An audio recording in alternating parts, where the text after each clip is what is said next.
window with these things. Again, one of the energy things that we're doing, we're using it through design. We're using it for location with our air conditioning. Tankless water heaters. Everybody familiar with the tankless water heaters? Man, what a great way to go. On my own personal house, I took out my electric water heater and put in a tankless water heater, and my electric bill went down $50 a month. Electric or gas? Gas. Oh, you went back to gas? No, it was an electric water heater we took out and we put in a gas. You don't use gas, you don't use electric in water heater? No. Do you? Do you like them? How many amps are those things? Yeah. We looked at them real hard, especially because we were creating power with our solar and PV array, and the efficiency numbers that we looked at and the amount of breakers that it took to run those things, it was almost a 100 amp breaker to turn on one of the electric tankless water heaters. Our propane powered tankless water heater uses $8 a month. Now we have, that goes into, there's 4 people that live in the house, and that's laundry, kitchen. We've got a 4-foot cooktop, and as you can see, I do like to eat. So it just, I love it. I mean, it's just phenomenal. Yes, sir. What's the cost of that? The article I've seen on the tankless is the cost of the tankless is so high that you don't make it, you're losing money on it. Well, that was the case, and what's happened now is that they have some of the new tankless that you can buy, because what they've made them is so efficient you can use PVC pipe. It wasn't the tankless units that were so much, it was the piping, because it had, it would take inside and outside air. So you didn't need to, it could basically pump out the air that was on the inside, and there was an outside vent, and it would bring back the combustion air into the unit. So you could put it on the inside of the house. They now have got them that are so efficient, they're over 98% efficiency. You can use 3-inch PVC pipe. I've got one that I'm sticking in that house in Great Forest. That thing's cost me $800 and some dollars. Compared to, you know, basically, what do you go to Cheapo Depot, $275, $285 for a, you know, now we're talking new houses. So if you had an existing unit or something else, it's obviously going to cost you more. Another thing that we do on all of our houses is we use LED lights. Most of the lights that we use in the house are LED. We also use fluorescent, Energy Star appliances. These are just something that we're trying to do to, it's a point here, it's a point there, it's a point, it's the reduction of the power just by common sense that we're trying to do, but at the same time also by using practical and available parts for us. Again, this house, this is the model, that is the courtyard on the front there. And then we've got patios all the way across the back. Master bedrooms over here on the left. Back bedrooms are there. The kitchen area. Let me find this here. This is what this is a zoned air conditioner. So what we've done is we have 3 thermostats that's in this house. That's basically a 4-ton air conditioners working.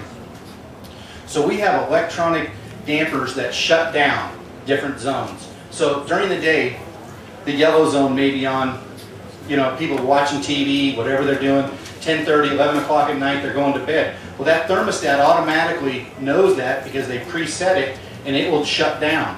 So now in the master bedroom where they're going, or the bedrooms in the back, the air conditioners now can come up. They don't need to be. With the spray foam, the amount of change is so phenomenally little that it really does work this way.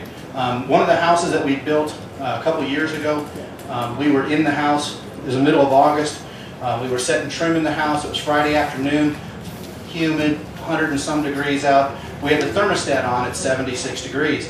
I told the guys, hey, let's roll up, we're out of here. And I set the thermostat up to 85 degrees. I came back Monday morning and it had gone up 2 degrees. It was 78 degrees in that house.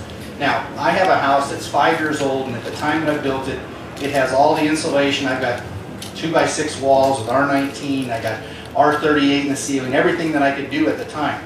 If I left on Friday afternoon and went to the coast and turned my thermostat to 90 degrees, if I came home Sunday night, it'd be 90 degrees in my house. There's just a way that this foam stuff is just a comfort level that we can control, and that's what we're trying to do. During the day, we set this thing up so the bedrooms, people go to school, they go to work. There's no reason for us to be pumping air into that back bedrooms. We can basically shut that thing down. It will hold itself within a degree or two until they come home for 35, and that's that basically that register turns back on, and they start pumping air into that part of the room. Again, the tankless water heater. Energy Star lights and fans. We're also using, because we're using rainwater on everything. Are you guys familiar with the new front load washing machines that are available and stuff? What, 14 gallons or something like this? I got one of those things, man. I stood there and I told my wife, this thing's broke. I'd watch it, it'd spin a little bit, it'd stop, it'd spin a little bit. It's broke. Just keep walking. But anyway, it uses 14 gallons of load, and the machine that we replaced it with used 50 gallons. Everything that we're doing now, same thing with all of our faucets, all of our showers. We're using low flow shower heads, dual flush toilets. Our toilets now are getting to the point where there's 0.8 gallons for one flush and like 1.3 for two flush. And they designed the toilets, here's a real great idea, the water's coming from the front of the bowl, shooting directly at the exit. Whoa, it works. Because for years you could have these low flow toilets and it was no good because you had to flush it 3 times. What good was it? You weren't saving anything. So the design's starting to catch up with a lot of the things that we're trying to do. Here is our PV system. What we're doing is when we design a house, yes sir?